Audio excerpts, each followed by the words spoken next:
In this video, I'm going to address the question, what is CPE, Clinical Pastoral Education? A brief outline. I'm going to talk about it being a part of standard training for the chaplain. I will suggest a video link to go to how do I become a chaplain. I'll talk about how not all CPE programs are accepted by all hospitals. I'll talk about some of the CPE formats, key elements of CPE. I'll talk about the action, reflection, action model. I'm going to briefly mention a stinger. I'm going to talk about the importance of self-reflection, didactics, a transformative community, verbatims, say a word about insecurity and inferiority, and then a few additional components to the training. I hope you enjoy. Hi, welcome. Matt Sanders here. I'm very grateful to the viewer who asked for a video on the CPE program, a little bit more information about that. So that's what this is, a bit of a description of what to expect when you go for your CPE, your clinical pastoral education, your training to be a chaplain. So if you have an interest in being a chaplain in a hospital, hospice setting, palliative care, prison setting, you're going to need a few key elements. And I have a video on how to become a chaplain. I'll put in the description below. But one of the key training elements is CPE, Clinical Pastoral Education. Now, along with that, as I explained in the other video, you need your master's or your MDiv. You need your ecclesiastical endorsement, your faith group endorsement. You need to get all your clinical hours, and you need to be working toward your board certification. So this video is on CPE, Clinical Pastoral Education, which was a transformative experience for me. I'm recording this, I'm in my late 50s, I was in my late 20s when I went through the CPE program, and it was a life changer. So it was about 30 years ago that I went through CPE. So I wanted to make sure that I was up to date as I gave this video, as I'm recording in 2021. And so I spoke with a few of my colleagues, younger colleagues, and folks who have more recently, very recently in some cases, gone through the CPE program. And I also checked the websites of some of our local CPE programs, making sure I was giving you up-to-date information. I want to give this note, though, as one of my teachers in high school used to say, note bene, note well. Not all hospital systems accept all CPE program trainings. So I'm not going to name names, but double check when you're looking for CPE programs. Just say, hey, do other hospitals accept this program, or is it just like more, for your hospital system? If you're training, you'll probably be training in a hospital. So double check that one before you step into a training. So CPE is, the training can be in a couple of different formats. You can do a year-long full-time training, or you could do extended unit. I did my training as an extended unit training. So I did 1 unit a year. These are not college units, these are CPE units. And so if you do the extended unit, as I did, it was, I believe, October to May, and it was about 16 hours a week of in-class training, and then my hospital visitation, or prison. I was working detention ministry, and that took me 4 years to complete. I didn't get paid for it. I paid for it. It wasn't that much, and it still, I don't think, is that much, relatively speaking. And then there are residencies. There are year-long, full-time programs. In some cases, you get to pay, and in other cases, they're actually stipended positions. So check that out in your area if there is a residency. In our area, the stipend, I've been told, is about $30,000 for the year, plus medical benefits. Okay, so there's different options when you go for the training. And CPE is a 4-unit program. And again, these are not college units. In college, you go to one class and it's 3 or 4 units. No. CPE is, if you're going full-time, 3 months, full-time is 1 unit. or part-time, it's about, what, 8 or 9 months is 1 unit, and you need 4 of those units. A couple of my colleagues, when I was talking to them preparing for this video, they said, tell folks that it's a lot of work. And I had actually kind of forgotten. Yeah, it's a lot of work, but it's so well worth it. So well worth it. It was so transformative for me. Okay, what's the point of CPE? If you boil it down, what is it all about? I think it's 3 main things. One, and this is at the heart and soul of CPE, it's about self-awareness and self-reflection. Self-awareness, self-reflection, understanding what's going on inside of my own heart and my mind when I am being of service to others. Our goal is to be of best service to others as we can in our setting, whether it's healthcare, prison, crisis, whatever it is, to be of best service. In order to be of best service to others, we have to know ourselves. And we have to be pretty darn attentive to self-care. So that's one of what, as I understand it, one of the 3 key components of CPE is self-awareness and self-reflection, facilitating that process. I'm going to say more about it. And number 2, specifics on how to do the job, specifics, training ideas, engaging with particular populations at the hospital, for example, people who are struggling with cancer or pediatric needs and so forth. So specific training on how to be a chaplain, or if it's end-of-life situations that we're working with people. People are struggling with plans of care around being intubated or extubating, discerning, moving toward donor services. If you're working in a prison, those elements. So that's obviously a key element of CPE, is training on the specifics. And I'll say more about some of those specifics in a bit.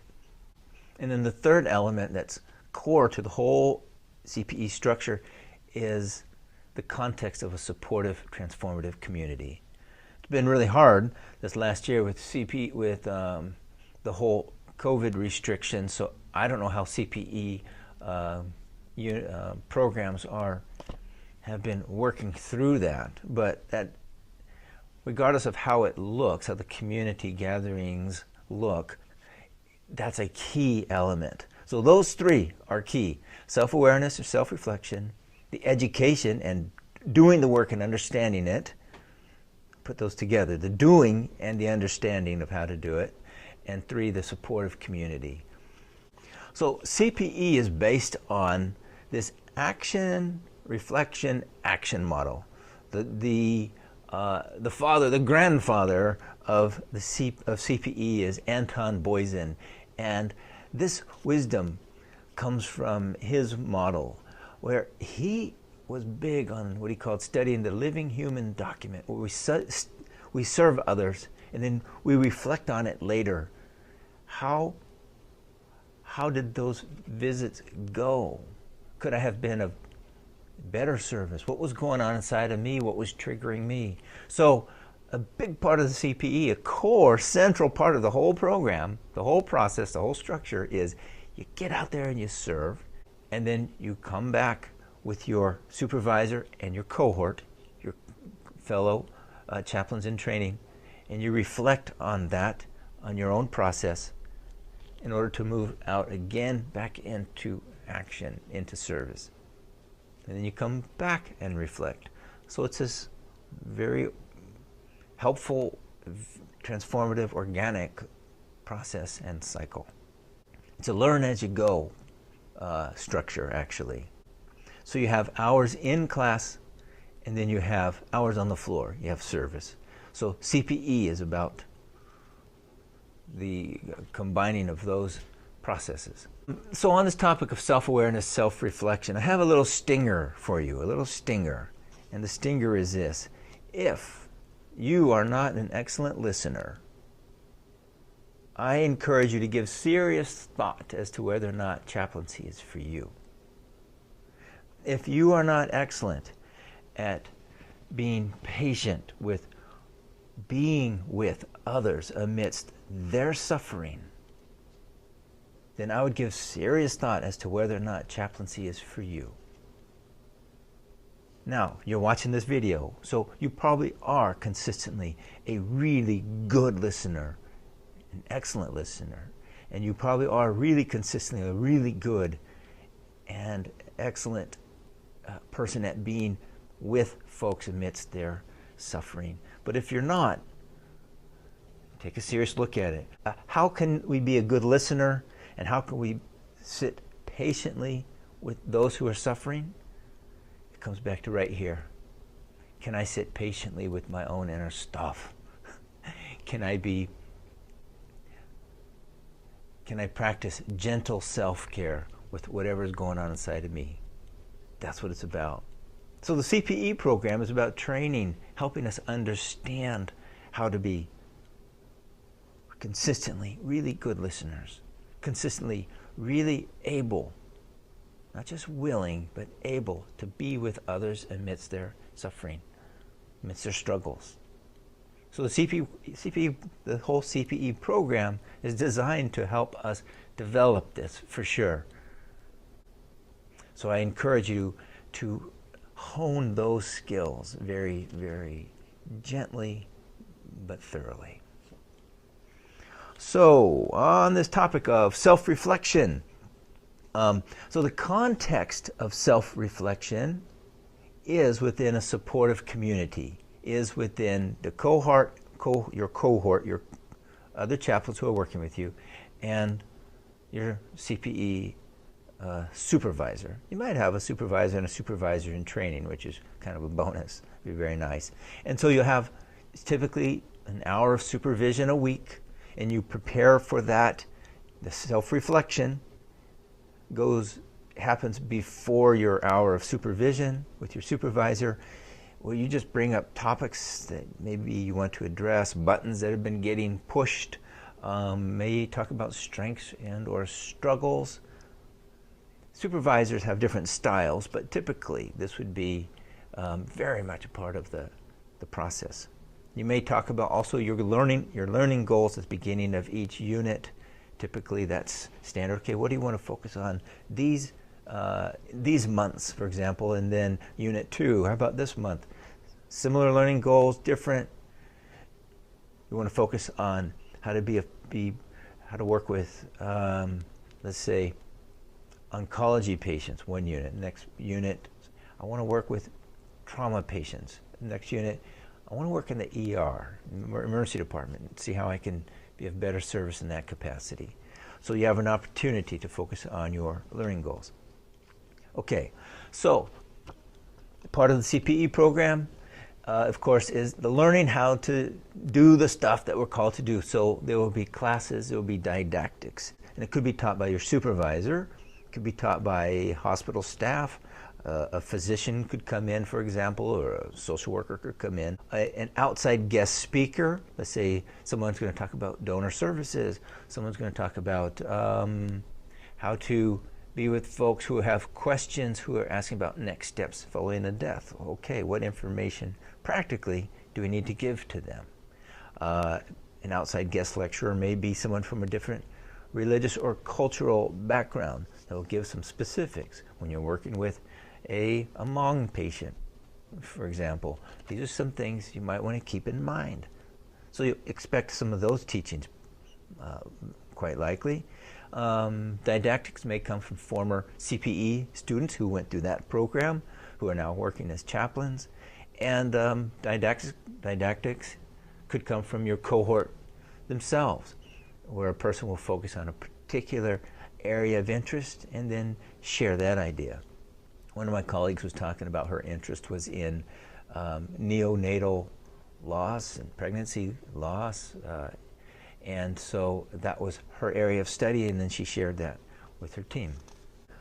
Teachings could be on medical ethics, end-of-life matters, family systems, could be, as I mentioned, on different religious or cultural needs. I think of Jewish patients and families, Buddhist, particular, depending on what country they're coming from, Muslim, as I mentioned, Hmong, and so forth, the Slavic community, grief support, as I mentioned, neonatal or pediatric care, mental health matters, obviously, gender and sexuality, and case studies, which are done often in, most prominently and obviously in verbatims, which I'll get to.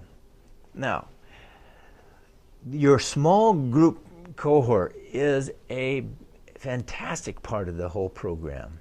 You really begin to build bonds with these folks, and you'll run up, it's very human. And so sometimes when you get frustrated with each other, but at the heart of it all, you're all there to support one another. And so there's really an atmosphere of collegiality and of compassion and of support all the way through it.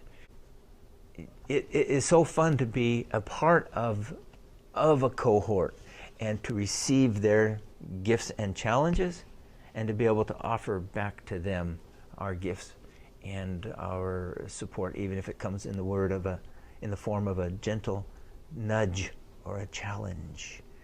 So generally you have weekly meetings, and you engage with folks with other different beliefs and backgrounds, and you give each other feedback. For example, when you do verbatims, I'm going to say a little bit more about that, but you might ask a question, why did you, I noticed that you said that you did this with a patient.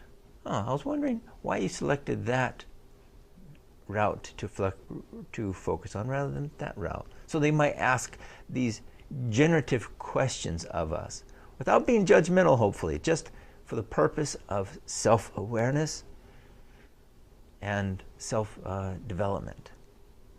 They may notice a growing edge. They say, I noticed this pattern seems to be pretty common. Is that serving you well? Maybe not so well. Just offering when it's appropriate, when the space is safe, may give this little nudge to consider an area that one might take a look at for their own inner growth. And so working with the cohort is a key part of the CPE program. Now let's talk about the verbatims specifically. The verbatims, I love the verbatims, but they're tough. The verbatim is a word for word, as best you can remember, outline of a visit that you had. Now, you don't go into a visit with your tape recorder and taking notes. No. Don't do that. But after a visit, that's like a key visit, where something, some meaningful things occurred, or things you really wanted to focus on and bring to the supervisor and your cohort, you'll come back and you have to write a verbatim. Now, verbatim is, what did I say? What did they say? What did I say? What did they say? This is the facial expression I noticed on the patient. This is their body language, seem to be saying this. And then I reflect on, and going on inside of me when they were saying this is what I was feeling. The reflections that I was having, the buttons that were being pushed when this topic was coming up, this is what was happening with me. So the purpose of a verbatim is not to come together and then to psychoanalyze the patient that you're talking about. No. The one you're talking about in a verbatim is you. So the purpose of the verbatim is to come together as a supervisor, the cohort, to reflect on your own inner process, your own experience for self-understanding, self-awareness, to move into, obviously, to nurture self-care, confidence in your work, so that we can be of best service to others that we can. For example, one of the questions might be motives. Like, let's say a person says, let's say one of your chaplains notices in your verbatim that the patient made a comment, a cancer patient, let's say, and they're concerned about dying. And then the conversation mentioned a few other things, but you never came back to the fear of dying. They might say, do you notice that that patient said that they were frightened of dying, and it just flew past. It was mentioned, and then, like, where did it go? How come you didn't? They might ask something like this. I'm wondering, why didn't you return to that comment? That's a huge comment. And then your response might be, oh gosh, you know what? I didn't even notice. It just flew past me. Or it might be, you know what? When they said it, it was almost with like a degree of lightness, and really what they were more focused on in the moment was they were really worried about this other thing. Was the doctor really hearing them? Did they have the courage to really express their get their questions out? So when the doctor and the nurse comes back, they would have the courage to ask the questions. So when they ask a question, when they're reviewing your CPE, your verbatim, it's not antagonistic, nothing like that. You know, it's just like, oh, let's hear more, you know, for self-awareness. And you might walk away from the exploration of your verbatim and go, you know what? I did miss that one. Gosh. Or you may realize, you know what? I was really uncomfortable.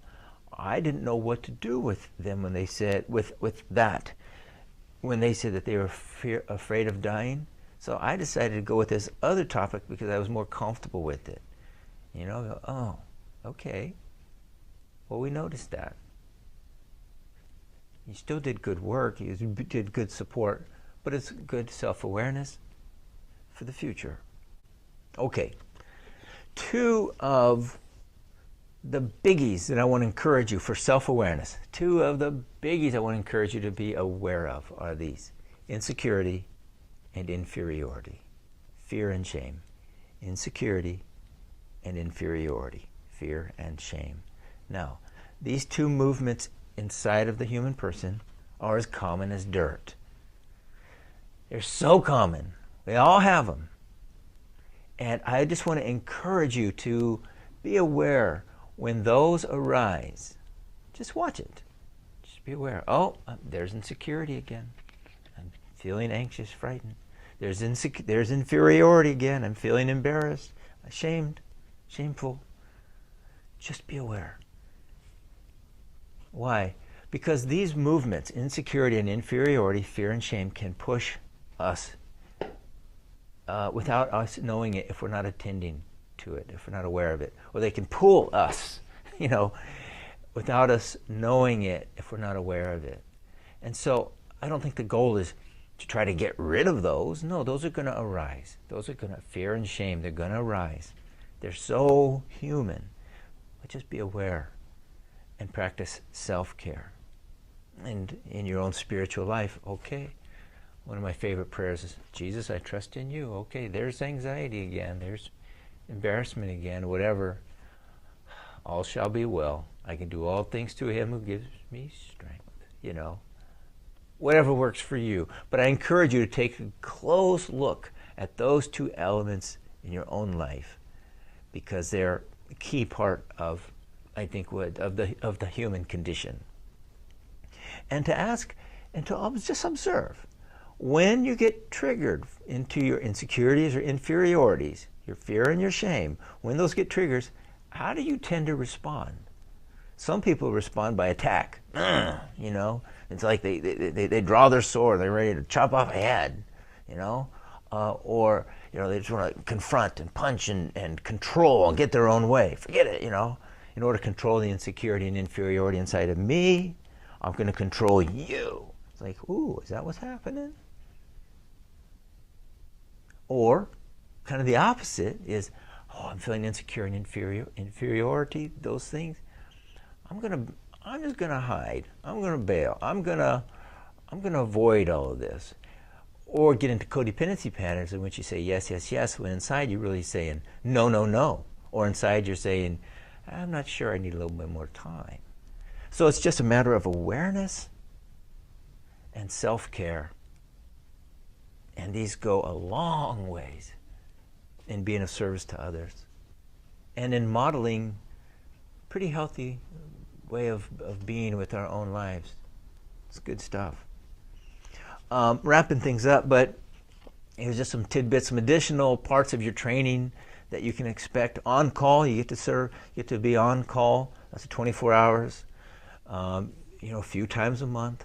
Again, it's a lot of work. Yeah, they put you to work. You may have to or get to lead prayer or reflection in your class. If there's a chapel, you might lead chapel services or meditation services. Again, amidst this COVID time, that's not really happening, but you might do, another form of that. You may get to participate in some activities or design some activities. We used to do this Tea for the Soul, which is pretty popular, kind of a nice idea. You may get to work, I mentioned this one, you may have an opportunity to write a particular project paper that you'll teach to the class on a topic of interest, such as I mentioned pregnancy, loss, or it could be suicide, it could be for a person who's incarcerated, the trauma that underlies all their patterns and what beneath their anger. So you have an opportunity to look at a particular area of interest, and you'll probably have an opportunity to work in different units. For example, oncology, trauma, neuro. You could work in COVID units. I've done a bit of that. A burn unit, if you have those in your hospital, those are tough. It's very hard. ER, maternal child, baby world, pediatrics, etc., etc. So that's it. I hope that's been of help to you. I wish you well on your journey. Please feel to leave a comment down below. God bless you. Amen.